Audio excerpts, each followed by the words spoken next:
Anthony Castrovince, welcome to the Bookshelf Conversations. Thanks for having me, Ron. I appreciate it. As we were saying a minute ago, I'm not a huge analytical fan because math was never a real strong subject for me at school, but I really enjoyed your book. And as you can see, it's heavily notated, so I can easily get to any section on any of the statistics that you list in here. When I was a kid, we had the argument, what would you rather be? Would you rather be a 300 hitter? This is like for a 20-year career. Yeah, Would you rather be a 300 hitter, or would you rather have, in those days, 40 home runs was a lot. So right. 40 home runs and 100 RBI every year. So I was in the 40-100. But Okay.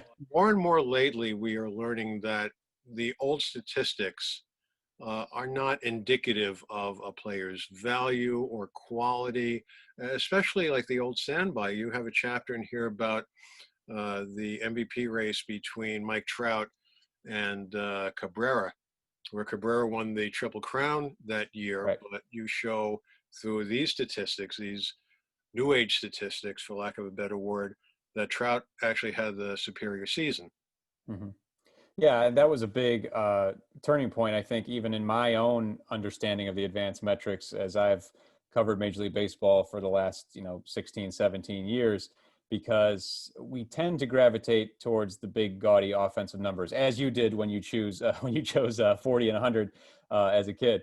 But then we see other ways to measure a player's value, and then also as you pointed out, different stats are going to have different value in different years. I mean, 40 home runs is different in 1992 than it was in 2019. They're two very different eras in terms of home run production in the league. And then, the Mike Trout versus Miguel Cabrera was a big moment, I think, for wins above replacement to take a step forward in the national conversation, because it was a stat that did a very good job of demonstrating why Trout was the more valuable player that year, in that he did everything well. Offensively, he really wasn't far behind Miguel Cabrera's offensive performance. And then you add in the defensive component that he was providing the Angels in center field and the base paths. And it's interesting now because Trout, he's probably slipped defensively, and he's not as aggressive on the base paths as he once was. So a lot of his value is now tied up in offense, much like not exactly like Miggy Cabrera back in the day, but he's kind of graduated to that stage of his career. So I just think it's important to take the full context of a player into account, and also take the era into account, because different numbers are going to mean different things in different years. So let's get right into it. WAR, wins above replacement. Yeah. That seems to be the go-to stat these days for judging players, but there's not even an agreement on how to calculate WAR. Right. So you can understand the frustration with Oh yeah. some people like me. I mean, I looked at some of the things like I forget the name of it, but Palmer and Thorne wrote a book 30 years ago, which was released a couple of years back, that takes a lot of these numbers into account. And I always wondered how they come up with these formulas. How do they say that something is 0.65 instead of 6.8? Or I'm Right. sure the people who are mathematically inclined have done deep studies on this and say, yes, this is it. This is the number that we should be using. But talk a little bit about some of the other statistics. One of the things that amused me, I think, the most was WOBA. And I actually Yeah. looked to make sure that there was no radio station with those call letters, because you say what the statistic is and what is not, and what it was not for WOBA was a radio call letter station. So I what suppose it could in be, but yeah, your this is not. sorry? I suppose it could be. Some radio station might want to jump on that for the the sabermetric nerds out there. It could be a channel where all you do is discuss baseball stats. But yeah, that's a fun one, and I think that's part of why the advanced stats don't catch on with certain audiences, is because they do have these silly names that are, we just don't gravitate towards them as much.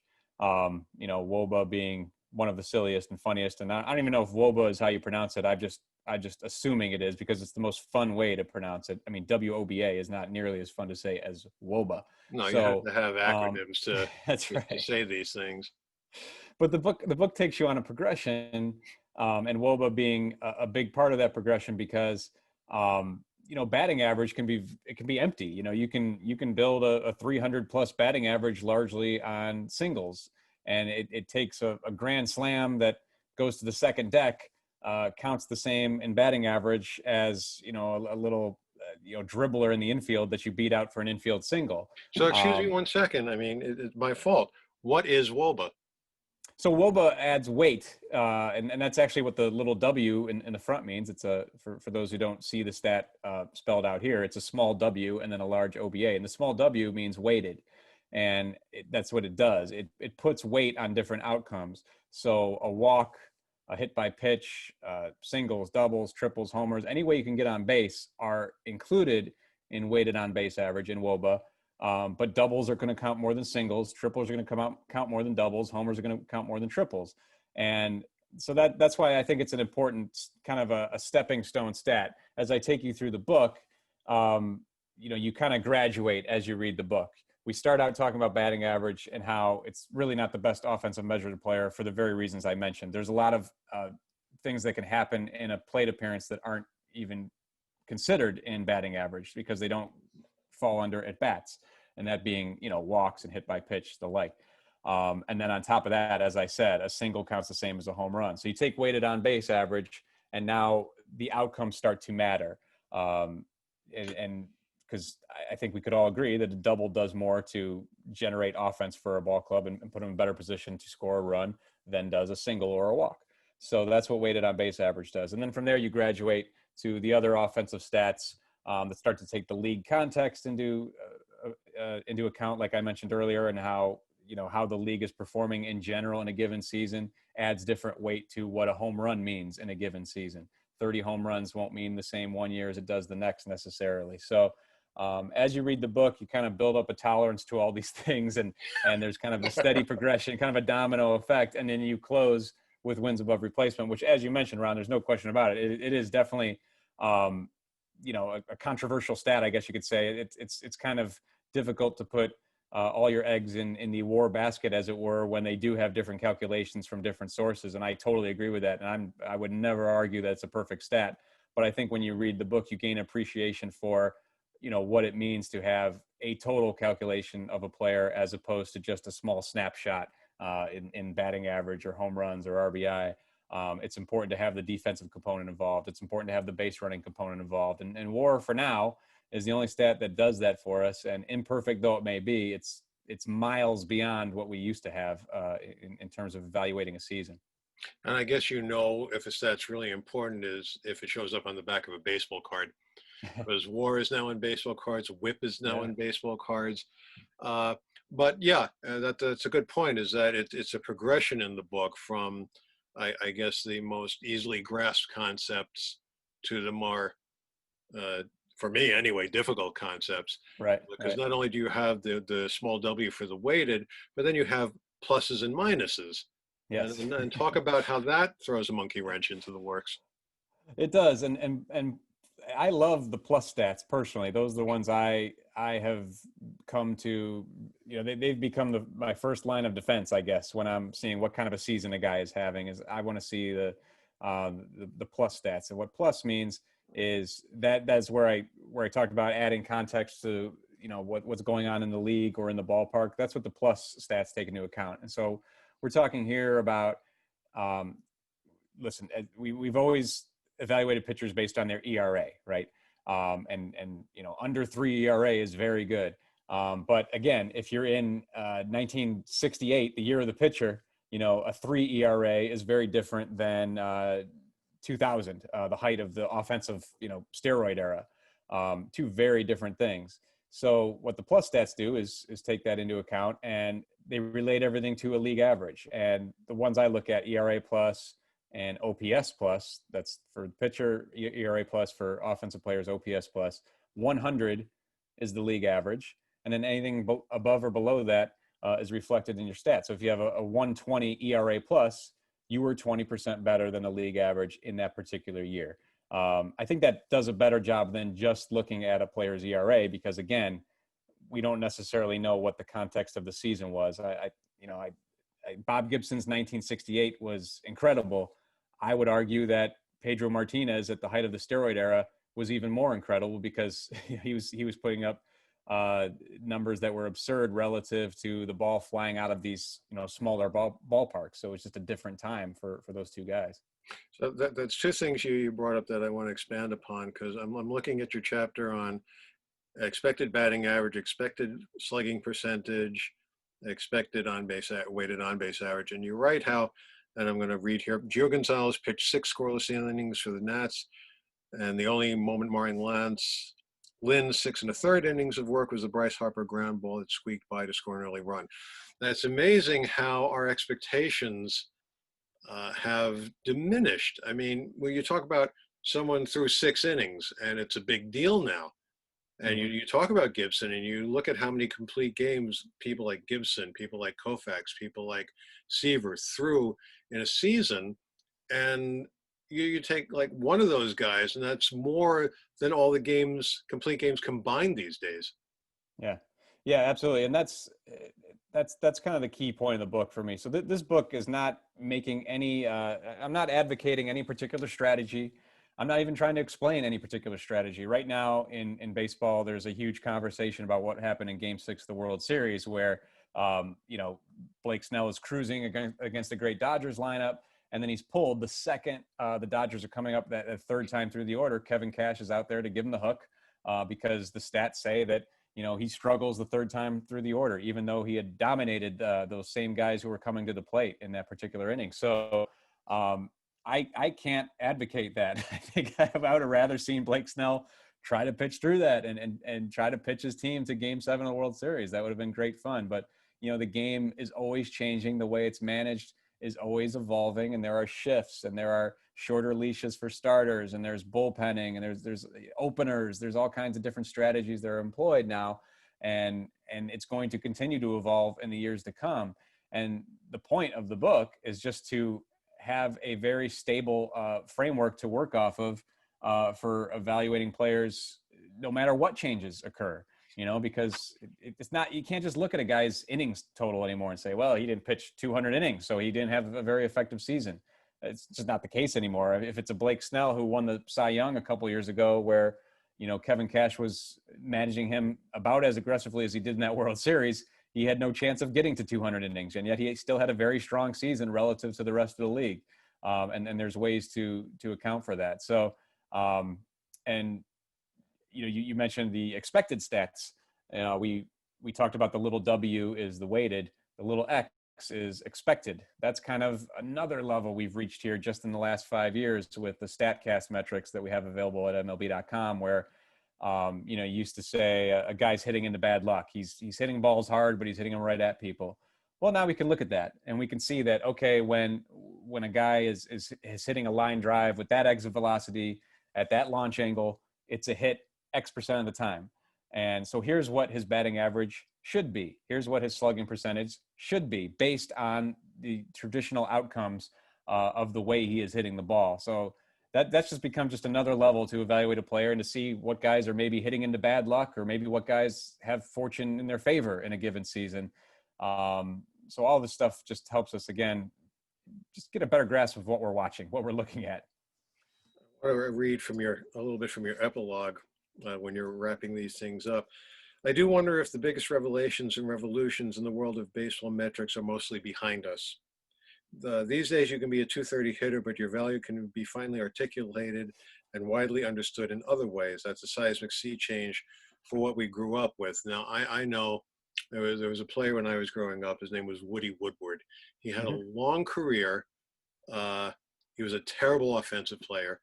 Looking at the stats, maybe if you look at those stats now with these metrics, you'll see, well, no, he really wasn't that bad relative to either the other players at that position or the era or whatever. Right. But he usually batted just around the 210 mark.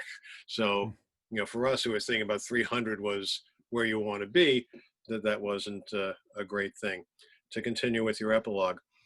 And when StatCast came along in 2015, it was the biggest of big data developments, exposing both the exposing both the average fan and the front offices to more precise ball tracking and player movement measurements. Now, that's another thing. It's not just for the fans, it's for the front office. Right. It's for their scouting. It's for them to determine the players in the minor league system, the players they have now, whether to tender offers for players in the auction year, like Ryan Braun was just released basically. I know that probably isn't the right technical term. He wasn't tendered. Yeah. The Brewers didn't pick up his option. Yeah. So you wonder what's going to happen. I really felt sorry for players in that stage of their career this year Yes. because what's going to happen to them? They're going to fade Right. off into the sunset.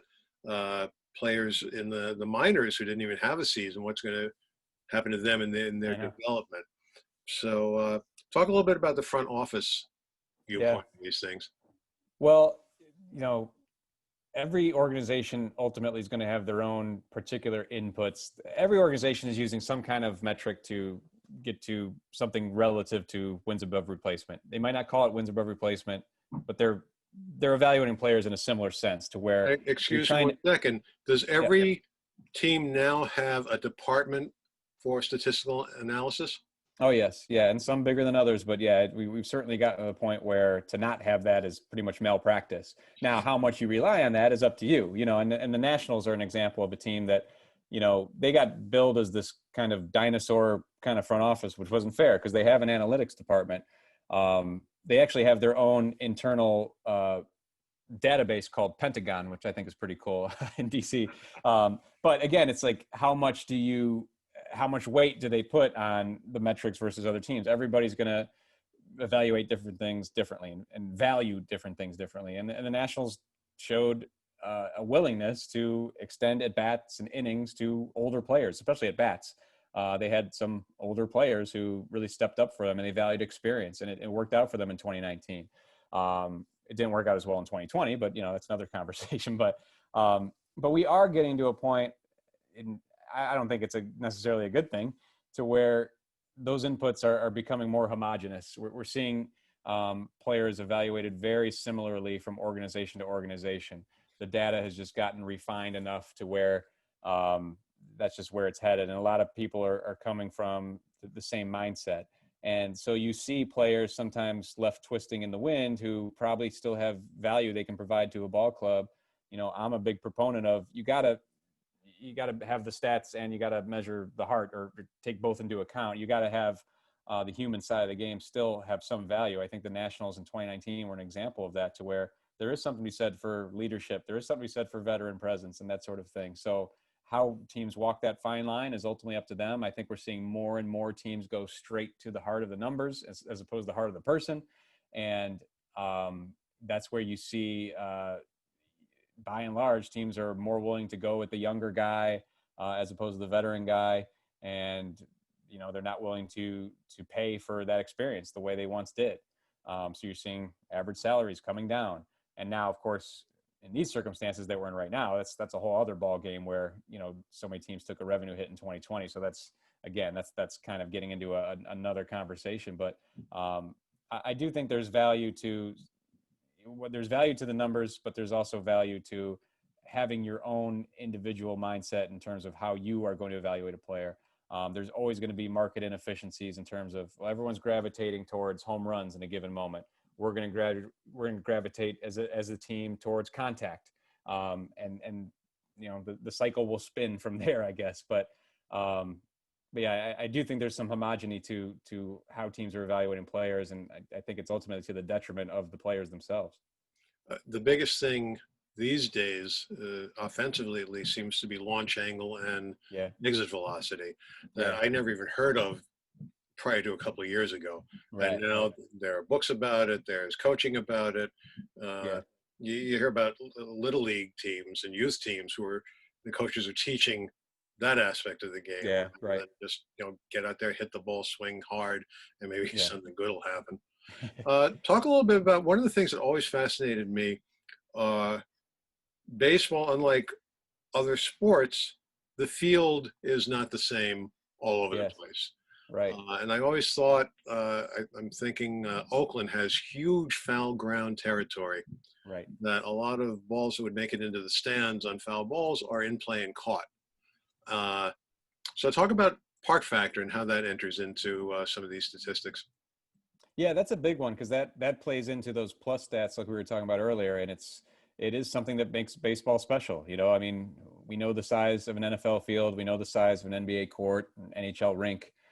Those stay the same from venue to venue, but in baseball, a guy is going to have a different season in one park than he might have in another park. And Coors Field is, of course, the most extreme example of this, with the large outfield terrain and combined with the atmospheric conditions that lead to more home runs and the outfield terrain that leads to more extra bases in general.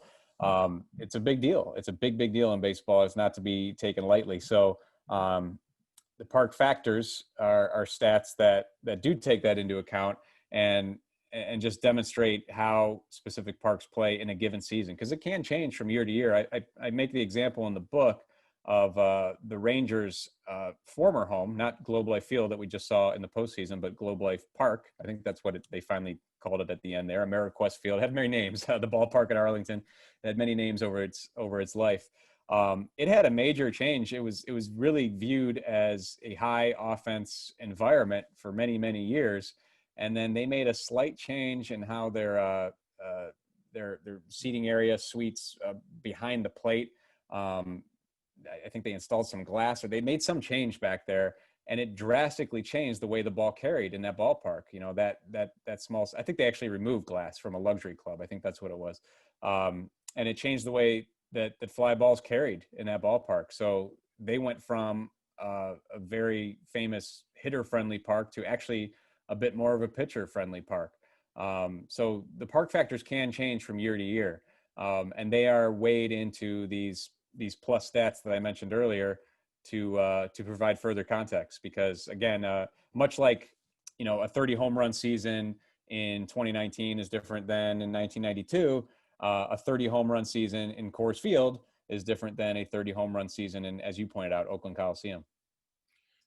Getting back to something you mentioned before about the old-fashioned stats, you write in the book about people like to have neat numbers. They like numbers that end in Yes. a 0 or a 5. Right.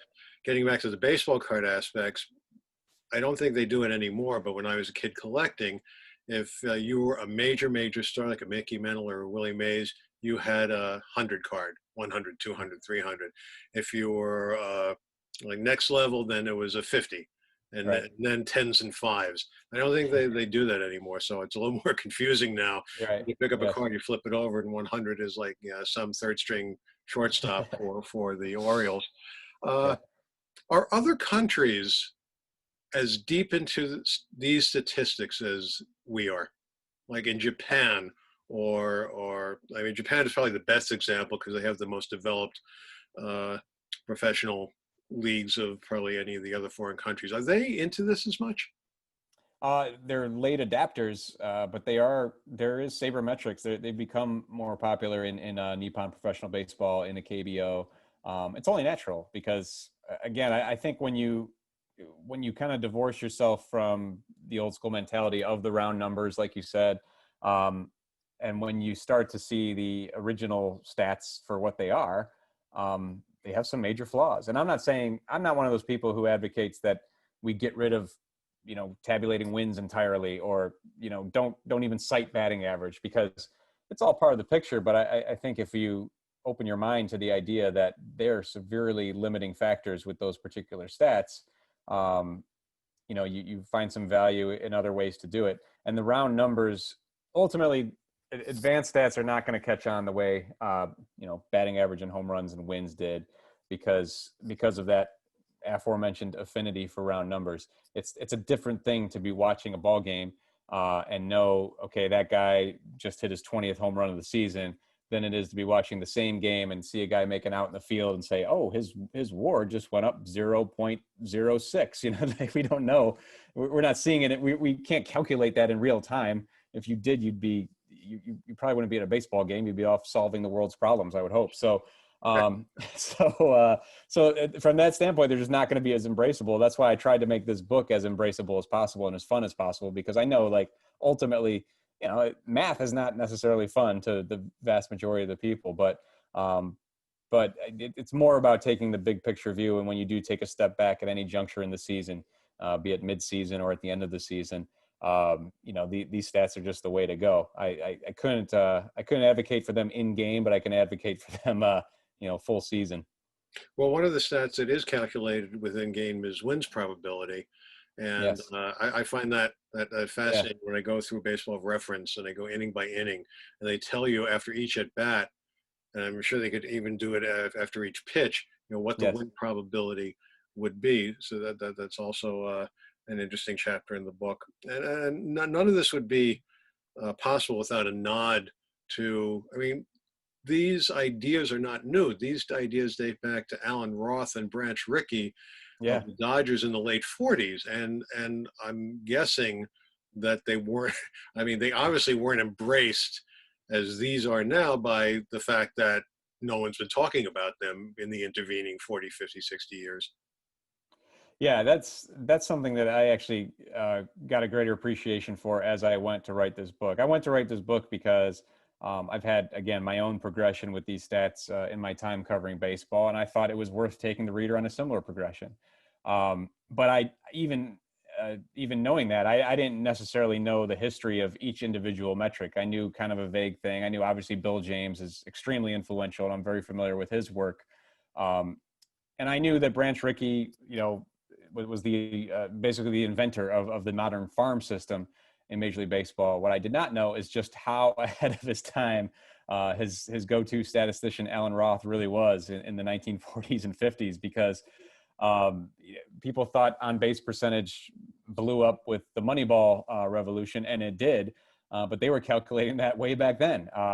It didn't become an official statistic for like 50 years after Alan Roth and Branch Rickey were first using it. So it just goes to show how ahead of the game they were. And, they had, I put it in the book there. It was like one of the hardest things about the book was just writing this out to have it exact, the formula.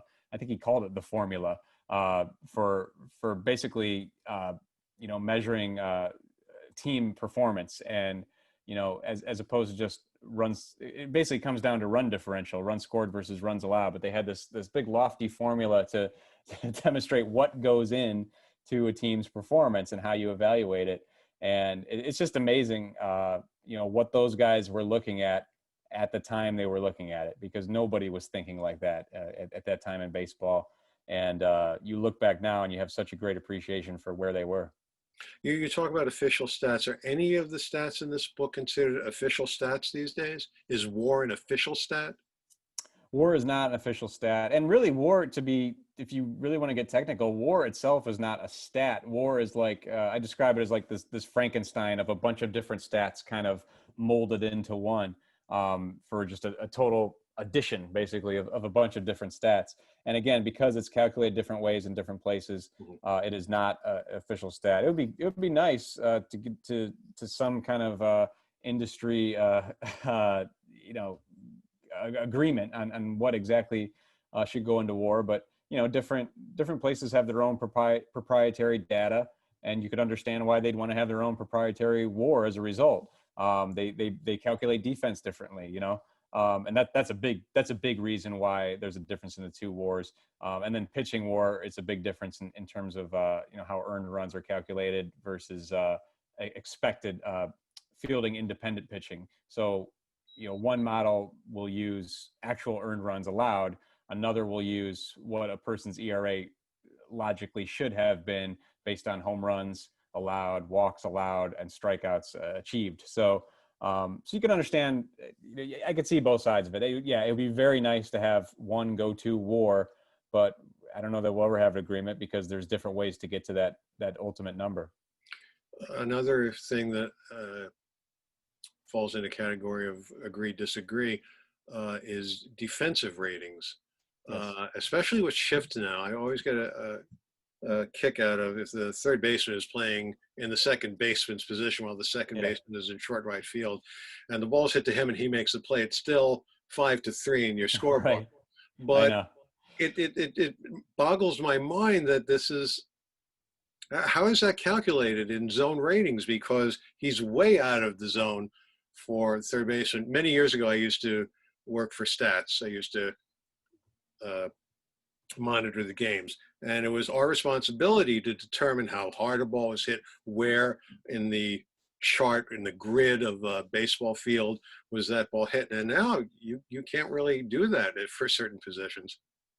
I know it's crazy because the defensive side of the game has changed so much, and while it has been changing, our defensive metrics have just gotten much better. I'm not saying they're perfect by any means, but it's certainly worlds above what it was even 10 years ago. And Statcast is a big part of that with the radar technology.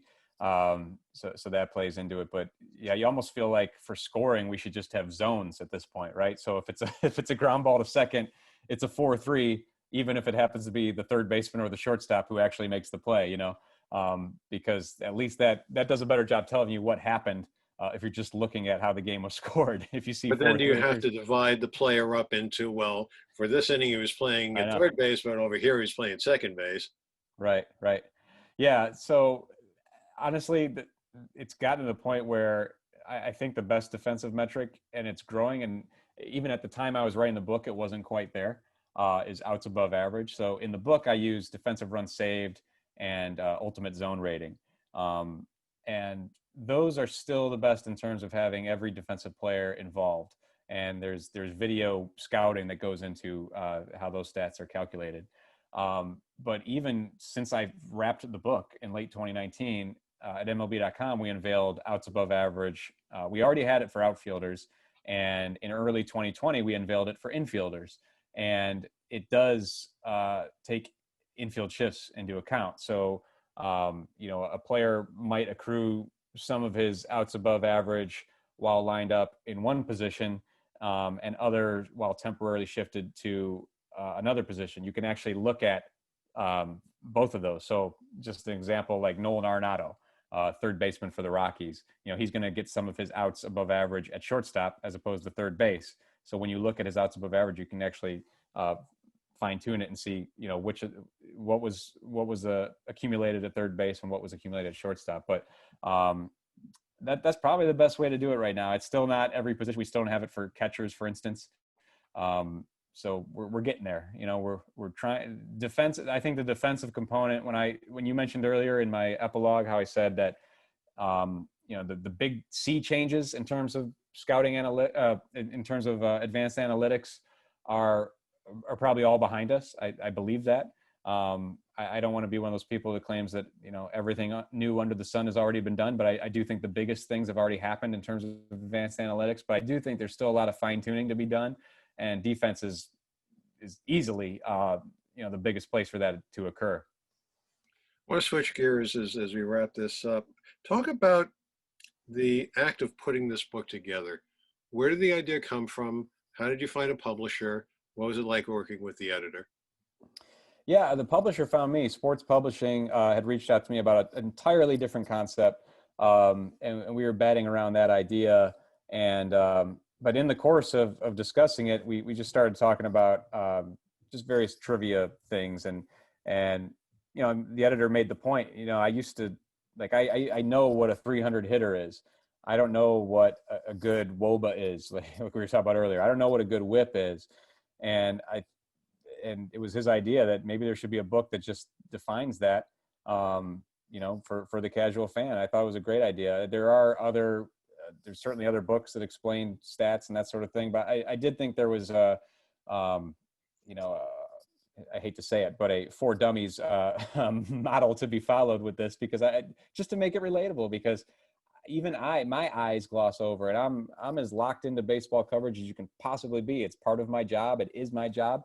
But I read some things where my eyes just glaze over because it starts to be a little too math heavy, and it starts to be harder to understand. So I think the ability to write something relatable that still relays these advanced concepts is important. And so I tried to write it that way, and just I write a chapter here and there. I had to do it in the course of covering Major League Baseball on a daily basis for MLB.com. But it was fun to put it together because, again, I learned a lot doing it, as I said earlier, about where these numbers emanated from. And I think when you see the conversations that spark these ideas, it gives you a greater appreciation for where we are now. And the book is A Fan's Guide to Baseball Analytics: Why WAR, WHIP, and WOBA and Other Advanced Sabermetrics Are Essential to Understanding Modern Baseball. As you can see from my copy, I did a I love lot it. of marking here, so it's a handy reference. It's a very enjoyable, it's a funny book. Highly recommend it. Anthony Castrovince, thank you very much for talking with us today. Ron, thank you so much. I enjoyed it, sir.